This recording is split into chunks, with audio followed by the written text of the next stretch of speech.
WhatsApp everyone, welcome back to the channel. I hope आप सभी ठीक होंगे। आज हम देखेंगे बिजनेस स्टडीज क्लास 12 का chapter number 2, principles of management. चलिए कंसेप्ट समझते हैं। सबसे पहले समझेंगे कि मीनिंग क्या होता है प्रिंसिपल्स ऑफ मैनेजमेंट का। तो पहली बात मीनिंग तो ये क्या होती है, general guidelines for decision making. मतलब कि ये जनरल गाइडलाइंस होती है जो किसको दी जा रही होती है, हमारे मैनेजर्स को।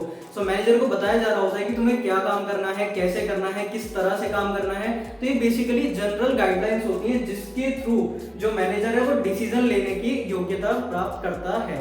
मतलब कि वो अच्छे से डिसीजन ले पाएगा जो हमारा मैनेजर है इन जनरल गाइडलाइंस की हेल्प से।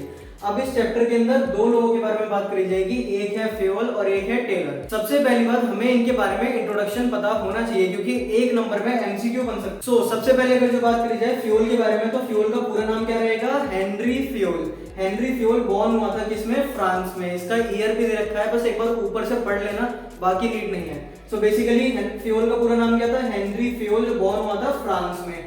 उसके बाद जो फ्यूल था वो एक माइनिंग इंजीनियर था। इस वाले पॉइंट को बहुत ज्यादा बढ़िया से प्रिपेयर रखना है कि जो फ्यूल था वो एक माइनिंग इंजीनियर था, क्योंकि जो हेनरी है वो एक क्या रहेगा, मैकेनिकल इंजीनियर रहेगा।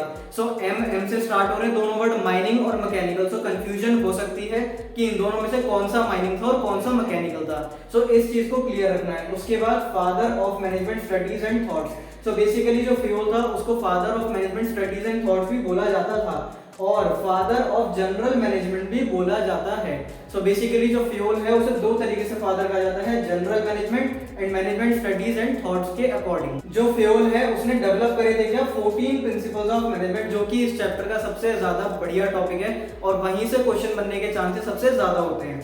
उसके बाद दूसरे के बारे में बात करते हैं, इसका नाम है टेलर। जो टेलर है उसका नाम क्या रहेगा, FW। टेलर तो फुल फॉर्म होती है FW की, फ्रेडरिक विंसलो टेलर, जो कि आपकी बुक में वैसे नहीं दे रखी है, किसी किसी बुक में है, किसी में नहीं है। FW की फुल फॉर्म क्या होती है, फ्रेडरिक विंसलो टेलर। तो यहाँ पर आप बोल सकते हो FW Taylor. FW Taylor born होता है यूएस में, वो कहाँ पे होता है, फ्रांस में। उसके बाद जो टेलर है वो क्या है, वो मैकेनिकल इंजीनियर है। अब इस बात को अच्छे से प्रिपेयर रखना है कि जो हमारा फ्यूल था वो माइनिंग इंजीनियर है और जो हमारा टेलर है वो मैकेनिकल इंजीनियर है। उसके बाद जो टेलर है उसको फादर ऑफ साइंटिफिक मैनेजमेंट भी कहा जाता है और उसे दो जगह पर फादर कहा जाता था, इसे बस एक जगह पे कहा जा रहा है, फादर ऑफ साइंटिफिक मैनेजमेंट। उसके बाद आता है मेजर कंट्रीब्यूशन इन पब्लिशिंग। कुछ चीजों को पब्लिश करने में जो हमारा टेलर था उसका क्या मेजर कंट्रीब्यूशन था, किस किस चीज में था। बेसिकली जो मेजर कंट्रीब्यूशन था किसका, टेलर का, इन पब्लिशिंग समथिंग। क्या समथिंग, शॉप मैनेजमेंट एक टॉपिक है शॉप मैनेजमेंट का, उसके ऊपर इसका कंट्रीब्यूशन था। पीस रेट सिस्टम क्या होता है, ये आगे एक नाम से आने वाला है। उसके बाद प्रिंसिपल्स ऑफ साइंटिफिक मैनेजमेंट। जिस तरह हमारे पास फ्यूल ने 14 प्रिंसिपल्स दिए हैं मैनेजमेंट के, उसी की तरह जो टेलर है उसने कितने प्रिंसिपल दिए हैं, 4 प्रिंसिपल दिए हैं हमारे किसके, साइंटिफिक मैनेजमेंट के। बेसिकली ये बहुत ज्यादा इंपॉर्टेंट चार्ट है क्योंकि इसमें से एक नंबर का एमसीक्यू किसी भी पॉइंट पे बन के आ सकता है। हमें इस चीज को इग्नोर नहीं करना था। ज्यादातर स्कूल्स में, ट्यूशंस में ये बातें नहीं बताई जाती हैं कि इसके अंदर से भी एक एमसीक्यू बन सकता है। डायरेक्ट स्टार्ट करवाया जाता है प्रिंसिपल्स ऑफ मैनेजमेंट, लेकिन हमें सारी चीजों को अच्छे से करना है कि कहीं से कोई भी क्वेश्चन आ जाएगा तो हमें सब कुछ पता होगा। आई होप आपने वो फ्लो चार्ट बना लिया होगा या फिर उसका स्क्रीनशॉट ले लिया होगा। अब बात करते हैं 14 प्रिंसिपल्स ऑफ मैनेजमेंट के बारे में which is given by fuel. उसमें सबसे पहला प्रिंसिपल आता है डिवीजन ऑफ वर्क। डिवीजन का क्या मतलब होता है, बांटना काम को। कहने का मतलब ये है कि इसने बोला है कि आप सारा का सारा काम किसी भी एक पर्सन को असाइन मत करो, पूरे के पूरे गोल को या टास्क को छोटे छोटे पार्ट्स में डिवाइड कर दो, डिपार्टमेंट्स बना दो और बाकी सब लोगों में बांट दो as per there capabilities. Keyword क्या रहेगा डिवीजन ऑफ वर्क का, सबसे पहले whole work must be divided into small task और यूनिट, कि पूरे के पूरे काम को छोटे छोटे टास्क और यूनिट में डिवाइड कर दो और लोगों में बांट दो। उसके बाद क्या रहेगा, क्रिएटिंग डिपार्टमेंट्स, डिपार्टमेंट क्रिएट कर दो, फाइनेंस का अलग, अकाउंट्स का अलग, मार्केटिंग का अलग, सेल्स का अलग, सारे के सारे अलग अलग डिफाइन कर दो। उसके बाद क्या बोला है, allocation of work as per capabilities, मतलब कि आप काम को बांटो, एलोकेट करो काम को किन बेसिस के ऊपर, as per there capabilities of persons, मतलब जो जिसका जो काम है, जिसे जो आता है वो काम बांट दो। उसके बाद ये जो रहता है डिवीजन ऑफ वर्क के बेस रहता है डेलीगेशन का। डेलीगेशन का मतलब क्या होता है, चैप्टर नंबर 5 ऑर्गेनाइजिंग का लास्ट टॉपिक है डेलीगेशन। डेलीगेशन का मतलब क्या होता है, काम को ट्रांसफर करना, अथॉरिटी और पावर को ट्रांसफर करना जस्ट अपने नेक्स्ट वाले लेवल के पर्सन को, उसे कहा जाता है डेलीगेशन। वही काम तो डिवीजन ऑफ वर्क में हो रहा है कि पहले के पहले पूरे के पूरे काम को डिवाइड कर दो और फिर लोगों में बांटो।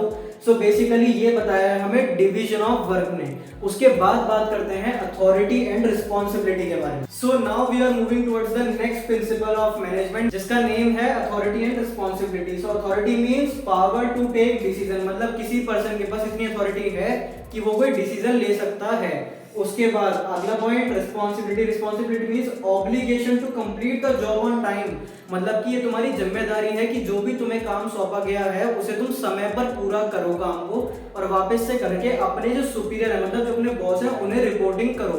ये कहा जाता है रिस्पॉन्सिबिलिटी में। अब ऐसा बोला जा रहा है कि जो मैनेजर्स हैं वो इस बात का ध्यान रखें कि अथॉरिटी और रिस्पॉन्सिबिलिटी आपस में बराबर होनी चाहिए। मतलब ऐसा नहीं होना चाहिए कि अथॉरिटी ज्यादा है रिस्पॉन्सिबिलिटी कम है, रिस्पॉन्सिबिलिटी ज्यादा है और अथॉरिटी कम है। तो ऐसा बोल रखा है there must be parity between the authority and responsibility. Parity का मतलब क्या होता है? इक्वल। इक्वल का मतलब क्या होता है कि दोनों के दोनों बराबर होनी चाहिए। अब इसका नुकसान क्या होगा? अगर जो अथॉरिटी ज्यादा दे दी आपको, रिस्पॉन्सिबिलिटी कम है आपके पास, तो क्या नुकसान होगा इसका ये नुकसान होगा कि जो अथॉरिटी है उसका मिसयूज करा जाएगा। और अगर जो वाइस वर्सा हम पकड़े, मतलब रिस्पॉन्सिबिलिटी ज्यादा है और अथॉरिटी कम है, तो पर्सन क्या हो जाएगा? ओवरबर्डन्ड हो जाएगा। सो इस प्रिंसिपल में यही बोल रखा है कि there must be parity between the both authority and responsibility. दोनों की दोनों बराबर डिस्ट्रीब्यूट करनी चाहिए हमें अपनी ऑर्गेनाइजेशन। उसके बाद चलते हैं थर्ड पॉइंट की तरफ, जिसका नेम है डिसिप्लिन। अब डिसिप्लिन का मतलब क्या होता है कि हर ऑर्गेनाइजेशन में रूल्स एंड रेगुलेशंस होनी चाहिए और उन रूल्स एंड रेगुलेशंस का सभी लोग पालन करें।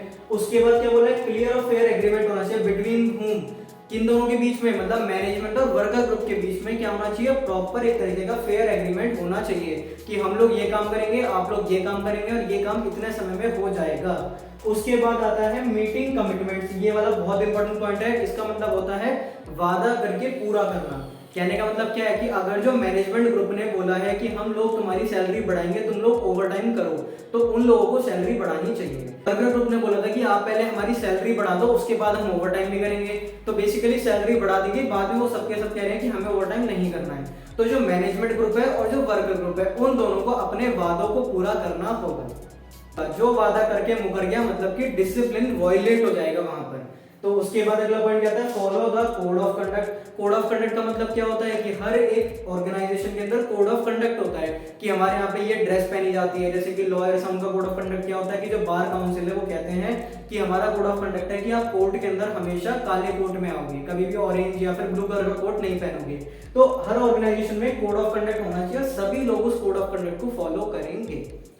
उसके बाद अगला पॉइंट आता है हमारे सामने स्केलर चेन। स्केलर चेन का मतलब क्या होता है? स्केलर चेन का मतलब होता है line of authority from superior to subordinate. मतलब हर ऑर्गेनाइजेशन के अंदर बड़े से लेकर नीचे लेवल तक एक लाइन ऑफ अथॉरिटी होनी चाहिए। हर एक पर्सन के पास एक अथॉरिटी होनी चाहिए और उसके ऊपर वाले के पास एक अथॉरिटी होनी चाहिए। अब इसका एक एग्जांपल पकड़ते हैं। वैसे तो हम स्कूलों की बात नहीं कर रहे हैं, हम लोग बात कर रहे हैं यहाँ पे ऑर्गेनाइजेशन की, बिजनेस की। लेकिन अगर जो स्कूल में हम इस चीज को चेक करें स्केलर चेन, तो कैसे आप देख सकते हो? सबसे ऊपर कौन आ जाएगा? Director ma'am. उसके बाद कौन आ जाएंगे? एकेडमिक इंचार्ज, फिर प्रिंसिपल, वाइस प्रिंसिपल, टीचर, और लास्ट में आते हैं स्टूडेंट्स। तो अगर जो स्टूडेंट को कोई भी दिक्कत होगी तो किसे बोलेगा? सबसे पहले क्लास टीचर को बोलेगा। क्लास टीचर मैम बोलेंगे किनको? वाइस प्रिंसिपल मैम को। वो बोलेंगे प्रिंसिपल मैम को। बात ज्यादा बड़ी है तो डायरेक्टर मैम तक जाएगी। लेकिन ऐसा कभी नहीं होगा कि ये बच्चा नीचे से उठ के सीधा पहुंच गया डायरेक्टर मैम के पास कि मुझे तो ये दिक्कत आ रही है। इसका मतलब क्या हो जाएगा? इसमें तो बहुत बड़ी दिक्कत है, क्योंकि इसके अंदर हमें ये नहीं पता पड़ पा रहा है कि किसके पास कितनी अथॉरिटी है। मतलब कि अगर जो डायरेक्टर मैम है तो उनके पास पूरी ऑर्गेनाइजेशन चलाने की अथॉरिटी है। अगर जो उन्हें कोई भी बात करनी है तो वो किनसे करेंगे? प्रिंसिपल मैम से बात करेंगे। अब जो कोई टीचर है वो भी डायरेक्ट नहीं जा सकते डायरेक्टर के पास। तो इसकी वजह से बोल रखा है कि स्केलर चेन एक लाइन ऑफ अथॉरिटी को डिफाइन कर दे ऑर्गेनाइजेशन में कि भाई तुम्हारा बॉस ये है, तुम्हारा बॉस ये है, तुम्हारा बॉस ये है। तो इसकी वजह से क्या रहेगा? कम्युनिकेशन गैप नहीं आएगा कभी भी। सपोज करो कि ये बच्चा डायरेक्ट पहुंच गया प्रिंसिपल के पास कि मेरे को ये दिक्कत है, तो प्रिंसिपल मैम क्या बोलेंगे कि उसकी क्लास टीचर कौन है, जिसमें तुम हो, तुम्हारी क्लास टीचर का नाम क्या है। अब क्लास टीचर को ये बात पता ही नहीं है कि आखिर बात क्या हुई है। सो इस बेस पर जो स्केलर चेन है वो वायलेट कर जाएगा, क्योंकि यहाँ पे कम्युनिकेशन गैप आ जाएगा। बच्चा डायरेक्ट पहुंच गया प्रिंसिपल के पास, ना तो वाइस प्रिंसिपल को पता है क्या बात हुई है और ना ही क्लास टीचर को पता है कि क्या बात हुई है। सो इस टाइम पे स्केलर चेन क्या कर जाएगा? वायलेट कर जाएगा। तो बोल रखा है कि हर इंसान को स्केलर चेन को फॉलो करना है इन एवरी ऑर्गेनाइजेशन। बट एक इमरजेंसी शॉर्टकट के बारे में बता रखा है जिसे कहा जाता है gangplank. It's gangplank, GANGPLANK, gangplank. So basically ये एक इमरजेंसी शॉर्टकट है कि अगर जो ऑर्गेनाइजेशन में कोई भी इमरजेंसी की सिचुएशन अराइज होती है तो उस पॉइंट पे आप स्केलर चेन को वायलेट कर सकते हो। इसका मतलब क्या है कि आप किसी के पास भी जाकर बात कर सकते हो, मतलब जो बच्चा है वो डायरेक्ट डायरेक्टर मैम से भी कुछ भी कह सकता है। तो कम्युनिकेशन गैप नहीं आएगा इस पॉइंट पे अगर जो इमरजेंसी के लिए कोई सिचुएशन अराइज हुई है। तो ये एक इमरजेंसी शॉर्टकट होता है जिसे कहा जाता है गैंग प्लान। अब इसमें देखो आमने सामने सेम लेवल वाले लोग भी आपस में बात कर सकते हैं और कोई भी कहीं पर भी बात कर सकता है। अब ये सिचुएशन कैसी हो सकती है, फॉर एग्जाम्पल आग लग गई। अगर जो आग लग रही होगी तो पहले क्या ये ढूंढोगे कि मेरी क्लास टीचर कहाँ है, या डायरेक्ट जो भी सामने से जा रहा होगा उसको बता दोगे कि मैम हमारे यहाँ पे आग लगी है। तो इस बात का ध्यान रखना है कि जो गैंग प्लैंक है वो एक इमरजेंसी शॉर्टकट है। इमरजेंसी की सिचुएशन अराइज होने पर इसे यूज करा जा सकता है और स्केलर चेन को तोड़ा जा सकता है।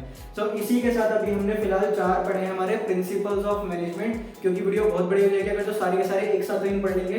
सो बेसिकली इस वाली वीडियो में हमने ये देखा कि क्या डिस्टिंक्शन था फेवल और टेलर के बीच में जो इंपॉर्टेंट है। उसके बाद ये 4 प्रिंसिपल्स पढ़े हमने मैनेजमेंट के। आप चाहो तो इसका स्क्रीनशॉट ले सकते हो और इनके कीवर्ड्स को नोट कर सकते हो as per this. So I hope आपको वीडियो में क्लियर हो गया होगा कि जो टेलर है और जो फेवल है उनके बीच में क्या डिस्टिंक्शन है। ये जो प्रिंसिपल्स ऑफ मैनेजमेंट हम पढ़ रहे हैं तो फेवल के कौन कौन से प्रिंसिपल हैं। अगर आपको ये बहुत सिंपल लगा है और अंडरस्टैंडिंग लगा है सो वीडियो को अभी के अभी लाइक कर दो और चैनल कंसेप्ट समझे को अभी के अभी सब्सक्राइब कर दो। अगर आपका कोई भी डाउट है तो आप कमेंट सेक्शन में पूछ सकते हो। अब मिलते हैं नेक्स्ट वीडियो में इसके नेक्स्ट पार्ट के साथ।